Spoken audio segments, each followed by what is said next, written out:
성령 강림은 50이라고 하는 헬라어, 이게 이제 영어로 넘어오면서 펜타코스트, 이제 펜타곤 같은 경우도 오각형, 미 국방부 이렇게 얘기하잖아요. 그러니까 펜타코스트라고 해서 50일. 왜 50일일까요?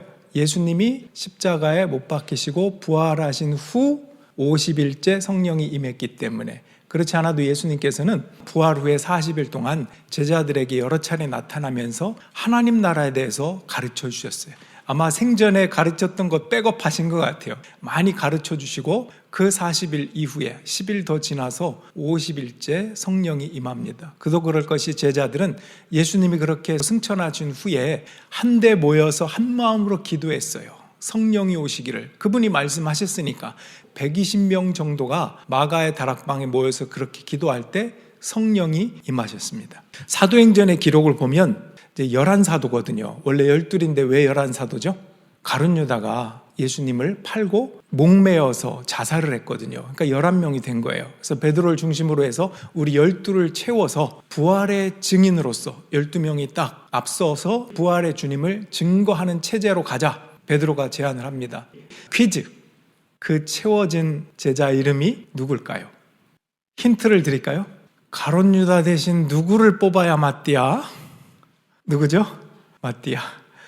둘 후보가 있는데 제비를 뽑아서 하나님이 이 사람을 정했다라는 마음으로 받아들인 것이 마띠아라고 하는 사람입니다. 오순절이 되었을 때 120명이 모여서 기도하고 있는데 갑자기 하늘에서 세찬 바람이 부는 듯한 그런 소리가 들리더니 온 집안을 가득 채워요. 마치 불같이 갈라지는 혀와 같이 각 사람에게 성령이 임하였다. 그리고 외국 사람도 알아들을 수 있는 방언을 말하고 듣게 되었다. 그 말은 하나가 되는 경험을 의미합니다. 구약에 보면 바벨탑에서 하나님께서 언어를 흩으시잖아요. 높이 탑을 사서 우리가 하나님까지 올라가 보자 이런 교만한 인간의 마음으로 탑을 쌓는데 하나님이 어떻게 방해하시죠? 서로 못 알아듣게 언어를 나누십니다. 밑에서 뭐 가져와 그러면 엉뚱한 거 올리니까 이게 탑을 더 쌓을 수가 없어요.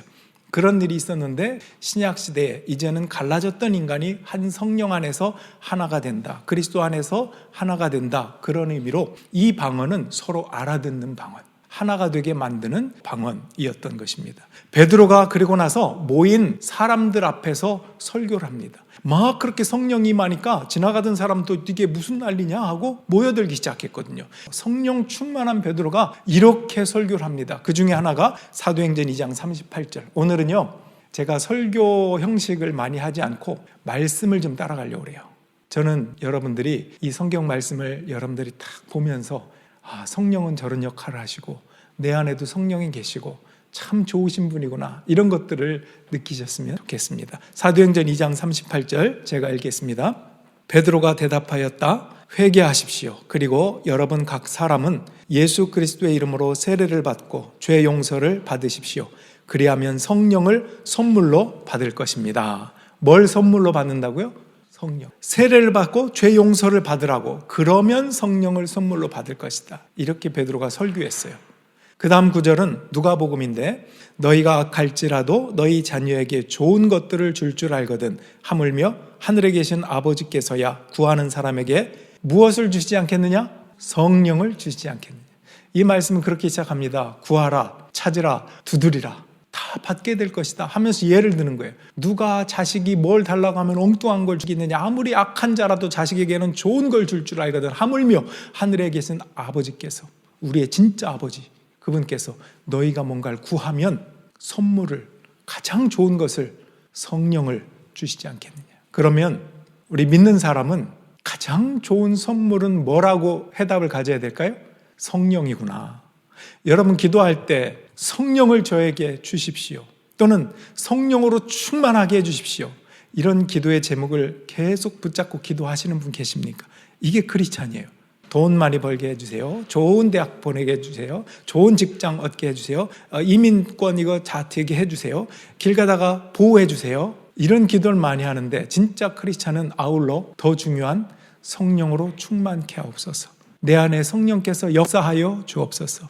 이것이 가장 귀한 선물이고 그것을 활용하는 방법입니다. 여러분, 하나님께서는 여러분이 성령을 선물로 받고 성령으로 충만하기를 원하십니다. 그러면 좀 질문이 있어요.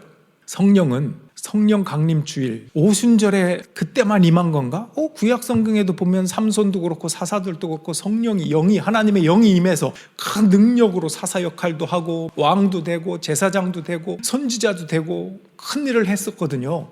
그때도 성령이 임한 거 아니었나? 그럼 그때 임한 성령과 이 신약 시대에 임한, 그리고 오늘날까지 있는 이 성령이 임한 것과 무슨 차이가 있을까요? 사실 성령은요, 성부, 성자, 성령, 삼위일체 하나님으로서 영원 전부터 영원까지 계신 분이에요. 그렇다면 구약에도 계셨고 신약에도 계시고 지금도 계시는 분이 성령인데 왜 우리는 성령 강림 주일이라고 해서 오늘날도 기념을 하고 있을까? 특별한 뭔가 있는 건가? 있습니다. 그게 뭐냐면 성령의 내주라고 하는 거예요.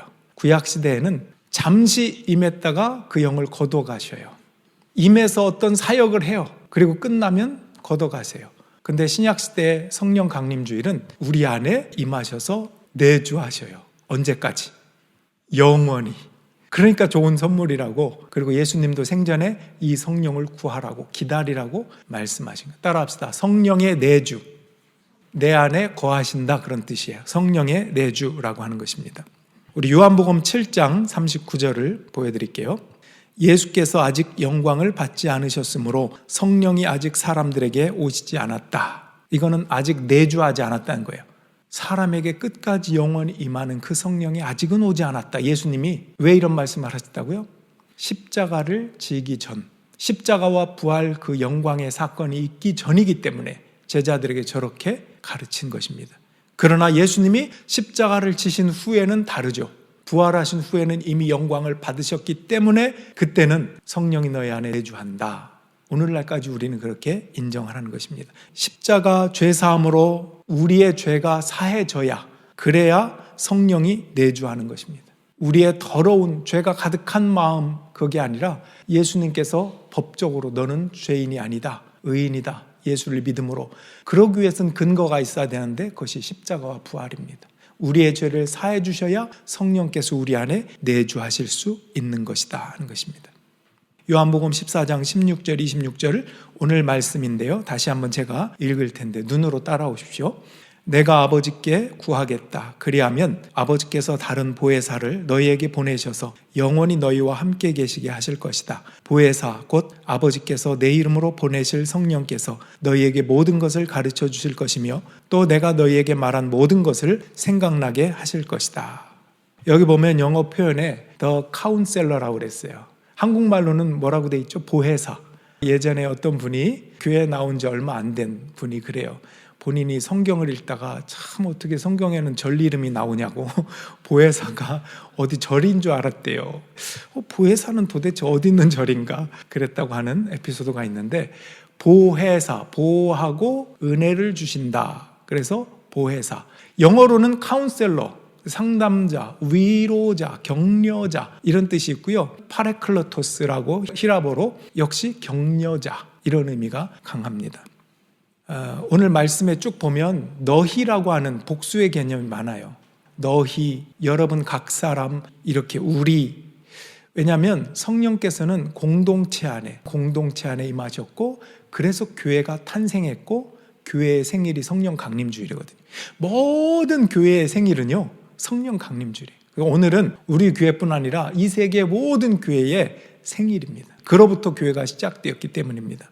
오늘 말씀을 잠깐 정리하고 넘어가면 공동체를 세우는 역할을 성령께서 하신다. 이게 첫 번째고요. 두 번째는 내주하셔서 언제까지? 영원히 내주하시고 함께 하시고 은혜를 주시는 보혜사, 카운셀러다. 이게 두 번째 성령의 역할입니다. 세 번째는 예수님께서 어떤 가르침을 주셨는지 그분의 말씀이 생각나게 하셔요. 우리 안에 말씀이 있어야, 그래야 성령께서 이렇게 하라고 하는 그 말씀이 생각나게 하실 때 그렇군요 하고 깨닫고 행할 수 있을 것이다.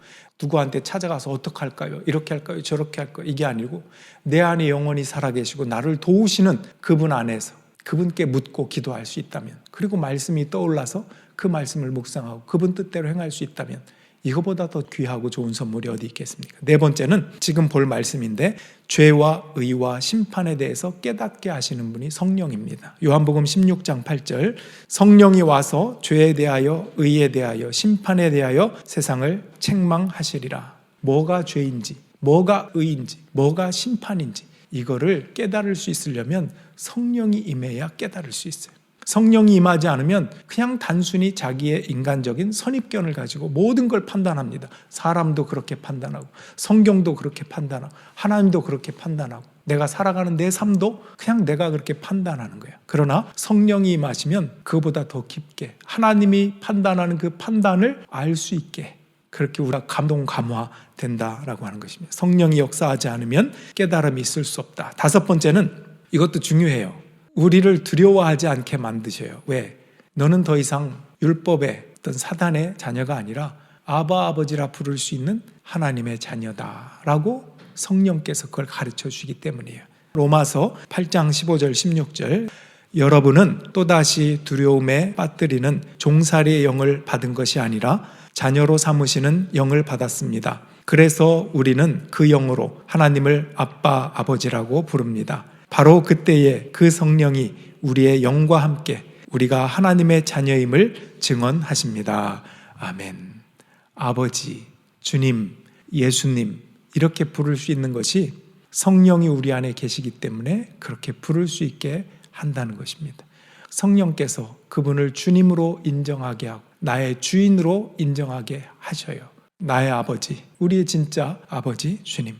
여섯 번째는 우리의 약함을 도와주시고 내가 기도할 수 없을 때 내 기도를 도와서 대신 탄식하며 아버지께 기도하시는 분이 성령이에요. 내 안에 계셔서 그 역할을 한다는 거예요. 로마서 8장 26절 이와 같이 성령께서도 우리의 약함을 도와주십니다. 우리는 어떻게 기도해야 할지도 알지 못하지만 성령께서 친히 이루 다 말할 수 없는 탄식으로 우리를 대신하여 간구하여 주십니다. 성령께서는 굉장히 따뜻하신 분이에요. 다정다감하고 좋은 분이십니다. 나의 부족함, 약함 이런 것들을 진솔하게 고백하게 하시고 그것이 오히려 은혜가 되게 하시는 분. 성령은 우리 안에서 그렇게 역사하십니다. 너는 두려워하지 말아라. 너는 나의 자녀다. 뿐 아니라 너의 약함도 들어서 쓰려고 하니까 약함이 열등감이 되지 않고 오히려 은혜가 되게 하겠다. 너의 전날의 한숨이 변하여 새 노래가 되게 하겠다. 우리를 실제로 그렇게 변화하게 만드시는 분, 우리의 속사람을 강건하게 하시는 분. 여러분이 내향형인지 외향형인지 어떤 성향인지 이 성령께서는 우리 안에서 다 이해하신다. 예수를 믿는 사람도 각양각색이에요. 기도할 때 큰 소리로 기도하면서 막 손을 흔들면서 찬양도 이렇게 열정적으로 하는 사람이 있고요. 세미한 음성을 듣고자 해서 조용한 가운데 눈물을 흘리면서 찬양으로 은혜 받는 사람이 있고요. 저마다 다르잖아요. 그러면 성령께서 야 너는 왜 그렇게 맨날 조용하기만 하고 좀 방방방 떠야 성령이 충만한 거 아니야? 이렇게 말씀하시는 게 아니라 그런 각 사람들의 다양함이 있지만 성령은 하나다. 이렇게도 역사하고 저렇게도 역사한다. 그러니 뭔가를 너희가 비교하는 게 아니라 너의 모습 그대로를 내가 받아준다. 그 성령의 은혜를 받아들이면서 하나님께 나아가라. 이렇게 말씀하시는 분이에요. 여러분 은사의 최고는 사랑입니다. 왜? 사랑은 나의 유익을 구하지 않아요. 그리고 덕을 세워요. 그게 성령의 은사에 가장 부합하는 최고의 은사. 성령의 은사가 있고 열매가 있다고 그랬죠? 성령의 은사가 최종적인 것이 사랑이라고 그랬는데 성령의 열매는 그 최종적인 은사의 마지막인 사랑이 시작이에요. 성령의 9가지 열매, 사랑으로 시작하거든요. 사랑, 희락, 화평, 오래 참음, 자비, 양선, 충성, 온유, 절제. 하나님의 성품적인 것들이 성령의 열매예요. 그러므로 성령의 은사와 열매를 통해서 교회 공동체를 세워가라.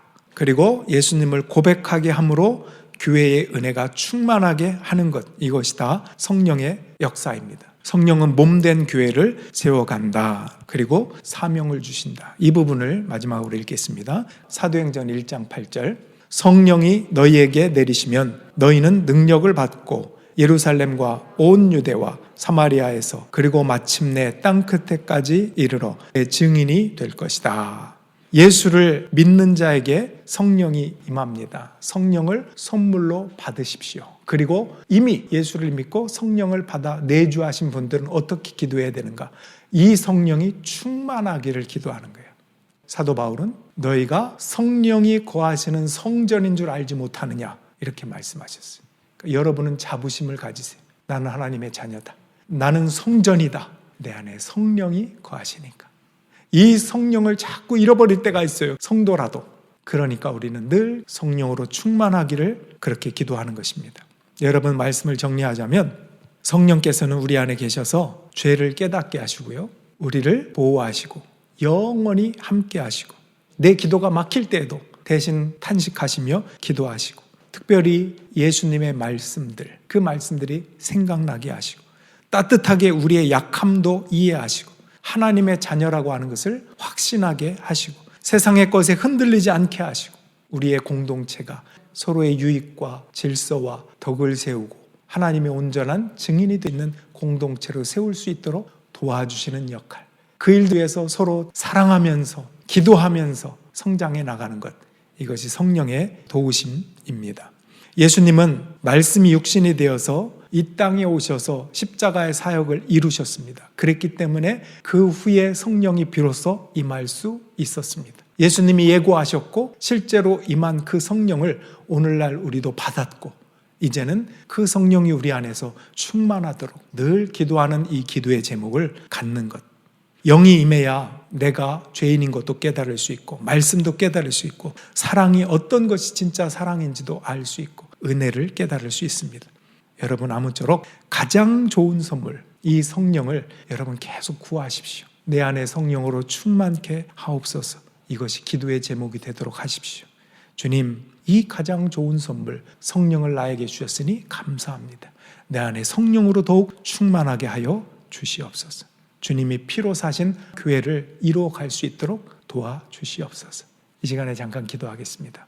사랑의 주님, 우리의 마음속에 성령이 내주하시고 임하셨음을 감사합니다.